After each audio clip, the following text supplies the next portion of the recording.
Hello everyone, welcome back to the channel. I am Mad Capper. This is another video on Watcher of Realms. I apologize, it has taken so long to get another video out. I'll explain that and much more as I talk about the state of this game as I see it, personal opinion only, just my feelings and thoughts on the game and creating content in the game and playing the game. And of course, just to say, hey, celebrating Christmas. Yeah, I got the Christmas tree up. I got a stocking that's stuffed full of goods for Amanda. And we have a little ornament there. I don't know if you guys can see that, but that's a little ornament that Amanda's parent, can you see it here? Amanda's mother got for us. So an awesome little gift that while I was down there. So without further ado, why don't we just jump into what's going on? All right, everybody, as I said, I'm Mad Capper. We got to talk about a lot of things going on, and this announcement right here has a part to do with it, but it's not a big part. It's just one of the many parts. Before I get into this, I do want to tell you that this has not been the only thing. The couple of, I would say, pretty egregious issues stemming from this game are merely straws on the camel's back of late, but it has not been the primary reason. The reality is, I got married October 12th, 2024. We went on our honeymoon, then we got back into the grind. I had a really busy time at work. Then I flew out to Phoenix to spend time with my newlywed wife for American Thanksgiving. Then on that, I got a cold, so I'm working here. I'm double fisting. I got Neocitrin, if you know what that is. It's like medicated hot drink, and then I got a coffee. Just lots of hot fluids. I'm on the mend. I'm on the back end of this thing. It was really bad pretty much all week. Tuesday, Wednesday, especially Thursday, Friday. Today we're feeling a little bit better. We're on the other side of it, thankfully. But just a cold, no flu, no COVID, just a cold, but it was a pretty bad cold. So it's nice to get onto the other side of that. Also, just a couple of FYI moments. We did post another video on the travel channel for those of you who might be interested in that.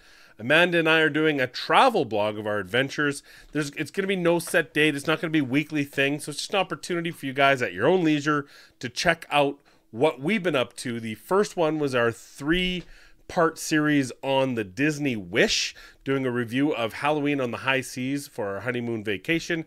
The second one, of which the first video I published today, is our Disney World vacation, actually starting with Port Orleans and Disney Springs and Orlando. So none of the actual Disney World. We will be following up with 4 more videos, one for each park, as we have visited them in October. And then we're going to have other videos down the road. We're going to try different stuff maybe on that channel, but mainly it's just going to be of our travels. The next big one we have, of course, is in March. We are going on a cruise, a 7-day cruise on Wonder of the Seas. But we also have previous cruises that we plan to review and put on the channel. Navigator of the Seas and Adventure of the Seas, both Royal Caribbean cruises that we took last year for, this year, March, and then in December of last year for Christmas. So we're looking forward to putting that on the channel. If you're interested, check that channel out. There will be a link in the description down below. Also, on my main channel, which was my Raid Shadow Legends channel, there's 2 things that are going to be happening. Number one, I'm going to get back into covering some Fateless content, but also I will be on the Fateless podcast on the 13th. Tentatively, you never know, something could happen, but as it stands right now, I'll be on the podcast on the 13th. I don't know when they publish it, shortly thereafter, but looking forward to that. My first time on their podcast. Been a while since Brad and I have talked in any sort of capacity other than just quick close on Discord, so that'll be nice. And I don't know what other team members are going to have, but either way, looking forward to it. Maybe if you want to know stuff about Fateless, here's your chance in the comments down below. Let me know what would you want to know about Fateless and Godforge that I can hold at least hold Brad Chosen to Erickson to the fire. Hold the lighter and whoever else is on there. I don't know if we're gonna get Sham or Simon or any of them, whoever it may be, let me know and I'll ask them the questions. You know me. That's me. So that's happening on the other channels. I'm also going to be trying King Arthur.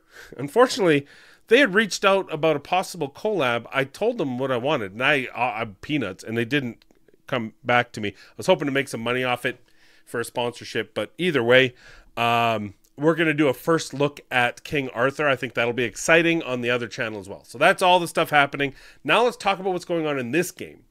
And you see here, there's yet another schmozzle in the summoning world. And basically, here they have a problem in the pity system with ancient summoning, where some commanders were unable to obtain the guaranteed legendary hero within 200 summons. The issue occurred when we adjusted the configuration of the system to lower the summoning threshold to 200, which inadvertently caused the pity system to malfunction. It affected 9 commanders. So please explain to me. Okay, here's the problem. But we'll talk about this issue really briefly because it's part of a bigger issue that I want to talk about in this video. But very briefly, math is pretty freaking simple. If I have a 5% chance to get something up to 180, whatever it is, or 200, I guess the pity starts at 200, and then I get 5% extra chance every time, that seems like pretty simple math to me. That seems like pretty simple. I've created, let me tell you a little backstory. I've actually coded a game. It was in PHP. It was a web browser-based game. I helped out a friend at the time, Dustin, who oddly enough, in a weird scenario of you know, go figure, was dating Amanda at the time.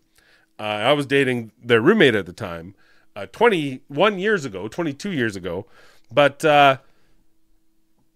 I know how to code is the point. I know the basics of math and coding and functions and call functions and you know, I know how to do this stuff.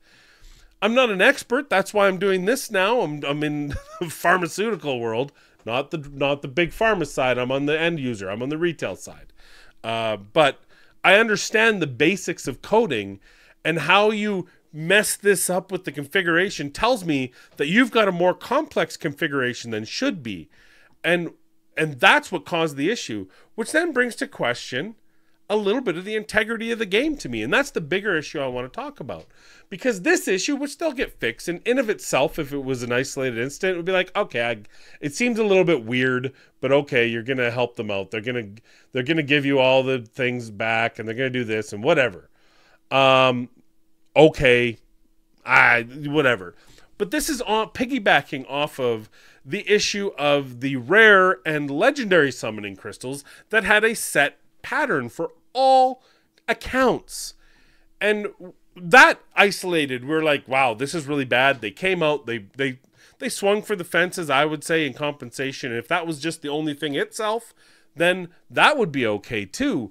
But the fact that you have 2 of these things happening in what is not even arguably, objectively, where 90% of your income comes from. And so if you're manipulating pity and manipulating rates and chances, on top of the fact we already know you manipulate individual champions, certain champions are harder to obtain than others. We've already seen that back when the game files were accessible, and now they've hidden that part, but it doesn't mean they got rid of it. It means, for example, Morrigan is harder to pull than Twin Fiend, or that you know, Hot Soot is the hardest champion, regular champion in the game. Maybe, still, we don't know. Maybe it's Twilight now. Maybe it's someone else. But all these X's in a row, and just, you know, saying sorry afterwards, I gotta say, I'm really concerned about the integrity of the game. And I'm still playing it. I'm not like against it. I've frozen the spending. We're still, you know, I didn't pull anything this weekend. We did pull last weekend. Amanda and I did together. We didn't really have a chance to make a video out of it. So I do have summons to do. I have 185 for the next quote unquote good one. I only have 4 of those. I have lots of ancients. Thank God I didn't pull, because I might have been the 10th. I don't know. I'm pretty darn close. It's been a while. So what do we got? We got 3, 6, 9, 19, 21, 24, 27, 30. This one doesn't count. So 33, 34, 44, 54, 60, 70, 84, 94, 104, 105 also doesn't count. 6, 7, 8, 9, 10, 11, 12, 13, 14, 15, 16, 17, 18, 19, 20, 22, 32, 36, or 35, 38, 41, 44, 47, 48, 58, 68, 69, 71. Ooh, 71. Okay, so I'm 171. So I'm 29 away from pity. So I wouldn't have been affected. But I mean, how do you mess that up? If it's a 0.8 chance for one of these legendary lords, and then you add 5%, the pity timer, how do you mess that up? It's increased by 8% after, so it's guaranteed within 200 now. So at 185. So actually, so what they were able to do in their wonky math is, I'm guessing, they said 197 I saw somewhere. Obviously everything over 185, because if you added the 8% to get to 200 summons, that makes 100%, right? But if they were at a certain point over that, and I think someone said 197, then it actually, you had a greater than 100% chance, and somehow they turned that into a null, like the null pointer or something. And again, it just seems to me like if that's the case, then you've over manipulated a number somewhere, because it should be simple math, right? It should be a simple greater than, if greater than or equal to, on a seed of 1,000 or a seed of 10,000 or a seed of 100, whatever you want to do. So it just seems really, it really concerns me. And I got to tell you, there's a lot of things in Raid Shadow Legends that I personally, and I think we as a community, had put up with because the game was so enjoyable. And I think that's the other problem I have from a content creator perspective, which is why I'm struggling to put content out for you all. And aside from that, which is, again, just one kind of aspect of what's going on in my mind when having to create content and actually get on here and film something useful for you guys, is unlike Raid Shadow Legends, this style of game does not offer variety. And what I mean by that is, for the most part, it's set it and forget it. There is no benefit for me to rebuild any of these teams. There's 5 dungeons. I have set teams on all of them. It doesn't matter. You can't speed run these. You can't change them up to be faster. There's no way to speed up the end of this, which means it takes 3 minutes or 4 minutes or however long it is to finish this thing. And that doesn't matter. If I had the best champions and the best account in the whole game, it would still take that long, because in a dungeon defense game, the enemies are coming to you at timed intervals, and those timed intervals don't speed up. And so that was my bread and butter in Raid Shadow Legends. I did a lot of epic, and that's the other problem, is I did a lot of epic showcases because there were hundreds of epics that were useful in the game. Here, there's tens of epics that are useful in the game, so it's really hard for me to do that side of things, which I don't find as fun. I don't find doing champion breakdowns exciting at all. What I always loved, my passion, was going into the guild boss, going into the dungeons and creating new and inventive and fast ways with new champions to do completely off-the-wall things. And that's something that just doesn't work here the same way. You're pigeonholed into a much narrower subset of champions in these battles. Now there definitely is some variation. I'm not saying there's not. And as they add more champions, there tends to be more variation, definitely. But it's not so much so. The variation in technique is not any different. Well, what do you need for Gear Raid 1? You need an AoE. You probably need Laurel to drop and pull. And because most people probably have her, I mean, we're using Dolores, we're using Laurel, we're using these champions that are marquee champions that are epics, easy to get over any sort of period of time. So it's really, again, it's hard to imagine being this inventive over different ways to do this. I mean, can you? Yeah, but why? There's no real benefit to it, to really creating variety. And yeah, there's all epic versions, I think, of all of these dungeons now, from like Fastidious or War Guides or Destined, or these Prospector, one of my new favorites. I always watch his stuff. So it's like, where's my passion? See, I could always just tune out the drama of Raid, and trust me, if you're sitting here with Moonton and you're going, these guys are a little bit shady, Raid over the last 5 years has been a hold my beer company. They have topped the level of monetization, shady, disingenuous, poor decision making, bar none. But you can tune it out and just have fun coming up with 100 different ways to fight the guild boss, right?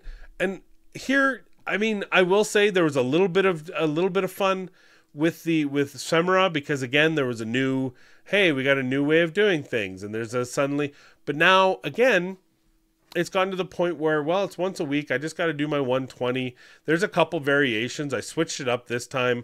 Got a little less damage than last time, but I pulled away some of my. I pulled away the one team, which is the Arbiter team, and I put in my A5 Twin Fiend team. By the way, A5 Twin Fiend, it doesn't really do that much for this particular encounter, by the way. He does add a little bit more damage, but what I've found, as you can see, there's no constants here. What I've found is that because you've got, again, intervals in this, it's, even though it's a dungeon, it's not a dungeon defense game in the same way as like waves coming at you in the gear raids. It's still kind of the same thing, because there's a set set process here where your main focus is doing damage to get to 120. You're doing damage just to take his bars down to the 3 different modes, or if you are if you're now trying to push damage, you're trying to do the damage between those modes. But it's still kind of the same thing. You still kind of have the same rinse and repeat world, and there's not a whole lot of different comps that you can really do to have a good time. Not to say there isn't, but if you look at this, like, no one's doing them. There's a reason why you see the same teams over and over again. This is the only one, Celeb. I don't know why you only did 9K. I'm not quite sure what happened there, but you're trying stuff. There's the only one. Everyone else, you've got Twin Fiend, you've got Torador, and the bright girl. I can't remember her name right now. What's your name? Ingrid. You've got Torador, and who are you using as your? Oh, and Soul Cadence. I don't have Soul Cadence. Twin Fiend and Torador. You've got Praetus. Like, it's the same thing over and over and over again, because these are the meta, and it's a hard meta. It's not like, again, in Raid, there are so many combinations to do Hydra. There are so many combinations. You can just block out the garbage and just focus on what you're having fun doing. And I'm having a problem doing that. So I apologize. I'm going to try to get back into the game, because this isn't to say I don't love playing the game, which is where that's the difficulty of this. I do love playing the game. I watch content on the game, not as often as I'd like, but you know, we have spare time. I'll throw on the odd video or two and try to keep up with different things. I love, playing the game is way simpler. Like, the time sink that it takes is such a minor thing compared to what it is in Raid, that I actually enjoy that in times when I don't have as much time, that I can just do it. I can just go in and make it happen. But from a content creator perspective, I find it a lot harder in this game. So I just wanted to let you know, those are the main reasons. I have been busy, followed by sick. So there was a whole lot going on in the last 6 weeks that made it very difficult to put out regular content. And for that, I apologize. But also, I'm a little bit concerned about the overall integrity of Moonton and what's going on behind the scenes. I'm a little bit concerned with things that just shouldn't existing. So I have a little bit of reservation there, but mostly it's really tough for me to come up with unique content that I feel is worthwhile for you guys to watch in this game. And frankly, when I do, you guys, well, not you guys, most of you guys just appreciate. A few of you guys complain about it because, oh, again, you have this, you have that. Well, that's not my fault. Blame the creators for not having more unique, disparate champions that can do different ways to kill the same boss. Like, that's, if there were more, we'd do more. So I just thought I'd give you a video, kind of dipping my feet back into making sure I get content out there for you guys, and just explaining why it's been so much slower than what I would like and what I'd normally love to pump out there for content. So again, sorry. We're definitely going to try to get back. It's not like I do like playing this game. I do still want to make content for this game. I'm not a shill for Moonton. I think we should hold Moonton's feet to the fire for some of the crap that they've been pulling.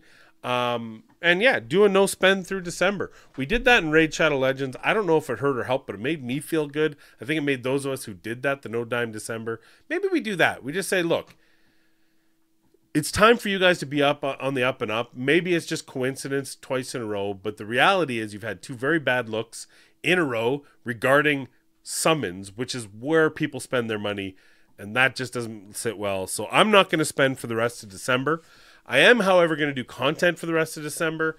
I'm going to bring my laptop with me to Toronto just so that we have the opportunity to make a video over Christmas if the need arises for some really good summons. But I won't be buying for those summons. I just want to make sure that's plain and clear. I don't feel good in December spending, and I think I'm gonna at least go to January and see how that goes. So that's my thoughts. What are your thoughts? I'd love to hear your thoughts on all this in the comments down below. Be it on the specific problems. Don't just be like, "Nah, CCs are a shill," or just like have a productive conversation. Let me know how you feel. Without just one line, like, hey, you know, this is how I feel. I don't think I can spend in this game right now, given what they're doing, but I'm still enjoying the game enough to hold on and play. What would it take for you to change that position? What's the crux that might make you feel better? Let me know in the comments down below. But as always, I appreciate you guys watching these videos. Check out the main channel.